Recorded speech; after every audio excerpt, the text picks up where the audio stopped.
Why did India reject American partnership? Discover India, a global superpower rising fast. Partnership with this country will bring many changes. The US has attempted to gain India's cooperation via political and practical means in recent years. The latest offer for India to join NATO came with many innovative suggestions. India rejected these offerings. Why did they refuse NATO membership? Align with the US instead? In today's video, we discuss: why did India reject American partnership? Please support this channel by subscribing, commenting, sharing, and like. Let's go specific. First, define NATO Plus. The NATO Plus Security Alliance has 31 official members and 5 associate nations: Japan, South Korea, New Zealand, Australia, and Iceland. The main goal is to improve military cooperation and guard against foreign attack. Although powerful, the US is concerned about possible confrontation with China and is exploring solutions, including contacting India. However, this proposal was rejected quickly. The Indian Foreign Minister, Jay Shankar, deemed NATO Plus unfit for our needs. Simply decreasing is inadequate. Prime Minister General Narendra Modi visited the US on June 22. Washington emphasized that the act of passage would demonstrate strong and effective cooperation between the two countries. The press suggests include India in the NATO framework, enabling participation without full membership. Cooperation will be limited to agreed-upon exchanges. Countries may trade intelligence data and military technology, but the Mutual Defense Clause will not apply to them. The US must decide whether to join them. The US offers inexpensive packages and PIA's rumors to cause doubt in India. Summarizing these arguments: the United States first saw India as the world's top democracy and anticipated India to unite with them. From President Franklin D. Roosevelt during World War II to current President Joe Biden, these lines have been repeated often. India's NATO membership would strengthen its defense against Chinese aggression and maintain its dominance in the Indo-Pacific region, sticking to the philosophy of face falling to respect the nose. If India joined NATO, China would be prevented from fighting more than 30 people at once, making such confrontations unlikely. India may partner with NATO to get access to modern military technology, mainly from the US. This seventh strike is attractive, high quality and realistic. India has aimed to acquire Western military technology and indigenize its weapons to minimize its dependence on Russia. They clearly want this. They only got a gesture of displeasure from Prime Minister Narendra Modi. Why did the United States succumb and why did India persist in its refusal? Continue moving to find the answer. Let's start with democratic terminology. It's puzzling that the US admires India's democratic system while criticizing its undemocratic practices. White House officials report an increase in violence under the current Indian government headed by the Prime Minister. They target Muslim minorities, promoting Hindu nationalism and attacking opposition figures. Additionally, they reject criticism from media, academics, and civic society. In 2023, the authorities banned the BBC. At the same time, they accused Prime Minister Modi of advancing India's phony democratic image via his ties with Washington. Still, understanding US historical reasoning is difficult. Countries such as India, Vietnam, Russia, China, and many Islamic states have been acknowledged by Western agencies for human rights crimes throughout history. The US since independence from British control in 1947. India has maintained a neutral posture under Prime Minister Nehru. Being in a military alliance is his conviction. Indian interests may not be aligned with unneeded foreign issues. Prioritizing peace and stability is vital for economic success. Neutrality has proven beneficial throughout time. During the concurrent struggle between the US and the USSR, India had economic gains and peace.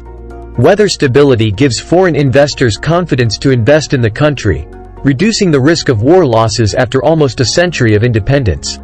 They remain lazily. Take advantage of trade deals with China, USA, Russia, the Middle East, and Europe despite not being in the top 10 economies in 2022. This nation now leads the economy over the UK. The Indian government remains committed to a non-aligned approach despite making regular gains. The status of being a democracy or not has no importance for us. They have enjoyed freedom at their own pace since then. Even without it, they live comfortably. The China problem is much more absurd. China's might is astounding. Since the 1950s, tensions have persisted between India, China, and Pakistan, particularly the border between India and Pakistan.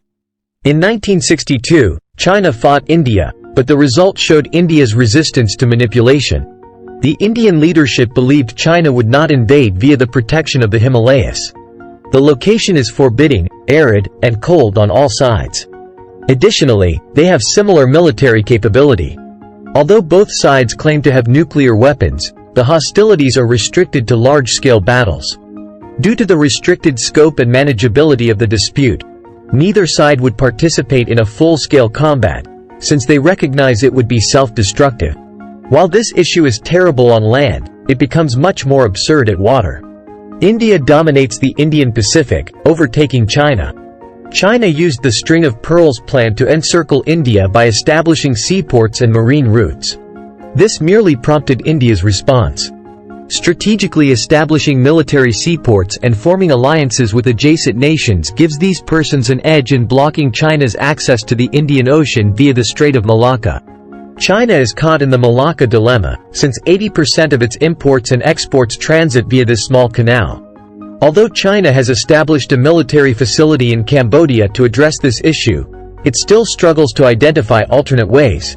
Despite territorial disputes and competition for influence, India has a strong economic connection with China. Additionally, they belong to the BRICS bloc and CO trade group, led by China. This is understandable considering China is India's key trading ally and has significant financial resources.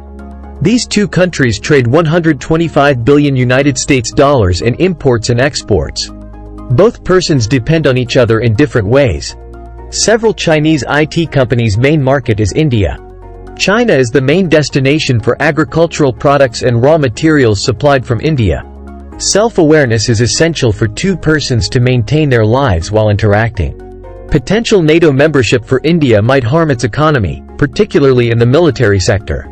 By January 2023, the military will remain the dominant problem. The US and India have partnered to develop cutting-edge technology for military and commercial purposes. To promote cooperation between the two nations, a multi-billion-dollar contract was created. The US will move to India to launch G404 jet engine production, powering Indian combat aircraft such Tush Mk2 AMCA and TBF. This deal is highly sought for. Delivering 100 pieces of technology to a non-aligned country remains a considerable difficulty, despite much time passing. The work is difficult. American authorities must have meetings till advanced age to create illogical regulations. Successfully transferring advanced technology may set a negative precedent for the future. With the acquisition of weapons, India may no longer need coalitions to protect its holdings. If India can do that, other countries may follow suit and demand U.S. compliance. The U.S. cultivates relationships via its ownership of American land. As India establishes a precedence for modern technology in its weaponry, other countries may see it as unfair. Thus, such states may decline invites. However, they want to avoid steps that may irritate Russia, a crucial ally with enormous trials. Additionally, the Indian Army has 90 Russian weaponry, the Navy 40, and the Air Force 70. India and Russia have tens of billions in weapons deals. Aligning with the West will require India to back Ukraine on the front lines, creating an irreparable animosity. It will be difficult to get Russian military parts. Imagine losing almost half of your military might, but being rated fourth internationally. This is another major threat. Their concern is the possibility of NATO military facilities being established inside their borders. It will unnerve China and Pakistan. China, Russia, and Pakistan may join a defense alliance. They want to build a military alliance against India, a perceived rival of China. Additionally, India's actions may increase risks and become a war risk. Therefore, avoid dealing with others involved for similar reasons. It seems doubtful that India will accept any incentives offered by the US, making further conversation redundant. However, they persist in attempting to gain benefits by joining with the US, Japan, and Australia alliance. This group seeks to limit China's Indian Ocean expansion. By concentrating on what matters, they demonstrated wisdom. In pursuit of their own interests, the United States disengages from bigger concerns like Taiwan, restricting its role. The United States is satisfied with the current level of partnership. Besides these challenges, India may recall Henry Kissinger's purported quote, "To be an enemy of the US is dangerous, but to be a friend is fatal." Let us know your thoughts. The video for today ended. We appreciate your time watching this informative video. Be sure to subscribe to our channel to stay updated on our innovative content. Please share this movie with friends and like it if you appreciated it. Goodbye and good day.